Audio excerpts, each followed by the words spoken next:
Charlotte's Web.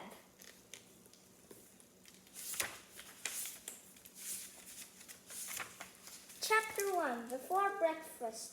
"Where's Papa going with that axe?" said Fern to her mother as they were setting out the table for breakfast.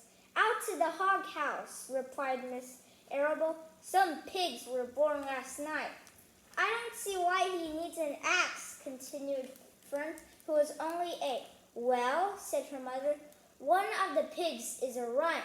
It's very small and weak, and it will never amount to anything. So your father has decided to do away with it." "Do away with it?" shrieked Fern. "You mean kill it, just because it's smaller than the others?" Miss Arable put a pitcher of cream on the table. "Don't yell, Fern," she said. "Your father is right. The pig would probably die anyway." Fern pushed a chair out of the way and ran outdoors. The grass was wet and the earth smelled of springtime. Fern's sneakers were sopping by the time she caught up with her father. "Please don't kill it," she sobbed. "It's unfair." Mr. Arable stopped walking. "Fern," he said, "you will have to learn to control yourself." "Control myself?" yelled Fern. "This is a matter of life and death, and you talk about controlling myself." Tears ran down her cheeks as she took hold of the axe and tried to pull it out of her father's hand. "Fern," said Mr. Arable, "I know more about raising a litter of pigs than you do. A weakling makes trouble. Now run along." "But it's unfair," cried Fern. "The pig couldn't help being born small, could it? If I had been very small at birth, would you have killed me?" Mr. Arable smiled. "Certainly not," he said, looking down at his daughter with love. "But this is different. A little girl is one thing, a little runny pig is another." "I see no difference," replied Fern, still hanging on to the axe. "This is the most terrible piece of injustice I ever heard of." A queer look came over John Arable's face. He seemed almost ready to cry himself. "All right," he said, "you go back to the house, and I'll bring the runt when I come in. I'll let you start it on a bottle like a baby. Then you'll see what trouble a pig can be." When Mr. Arable returned to the house half an hour later, he carried a carton under his arm. Fern was upstairs changing her sneakers.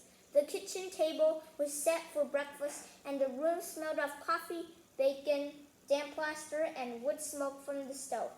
"Put it on her chair," said Miss Arable. Mr. Arable set the carton down at Fern's place.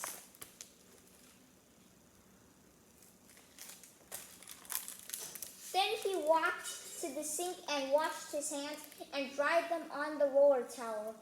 Fern came slowly down the stairs. Her eyes were red from crying. As she approached her chair, the curtain wobbled and there was a scratching noise. Fern looked at her father. Then she lifted the lid of the curtain. There inside, looking up at her, was the newborn pig. It was a white one. The morning light shone through its ears, turning them pink. "It's yours," said Mr. Arable, "saved from an untimely death, and may the good Lord forgive me for this foolish." Fern couldn't take her eyes off the tiny pig. "Oh," she whispered, "oh, look at him. He's absolutely perfect." She closed the curtain carefully. First she kissed her father, then she kissed her mother. Then she opened the lid again, lifted the pig out, and held it against her cheek. At this moment, her brother Avery came into the room. Avery was 10. He was heavily armed, an air rifle in one hand, a wooden dagger in the other. "What's that?" he demanded. "What's Fern got?" "She's got a guest for breakfast," said Miss Arable. "Wash your hands and face, Avery."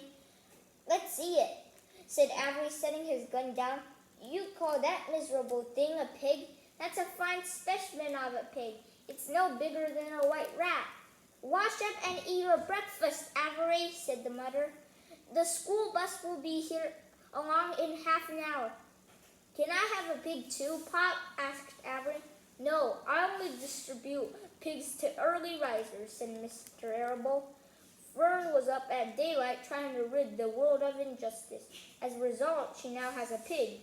A small one, to be sure, but nevertheless a pig.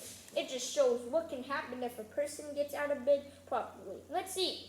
But Fern couldn't eat until her baby had a drink of milk. Miss Arable found a nursing bottle and a rubber nipper.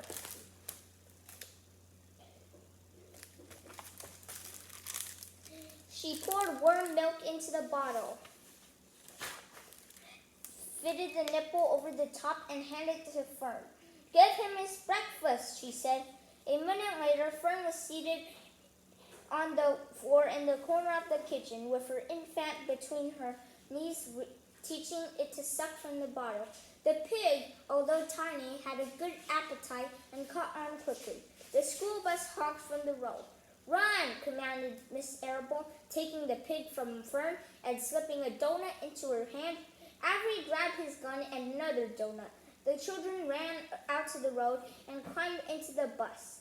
Fern took no notice of the others in the bus. She just sat and stared out of the window, thinking what a blissful world it was and how lucky she was to have entire charge of a pig. By this time, the bus reached school. Fern had named her pet, selecting the most beautiful name she could think of. "Its name is Wilbur," she whispered to herself. She was still thinking about the pig when the teacher said, "Fern, what is the capital of Pennsylvania?" "Wilbur," replied Fern dreamily. The pupils giggled. Fern blushed.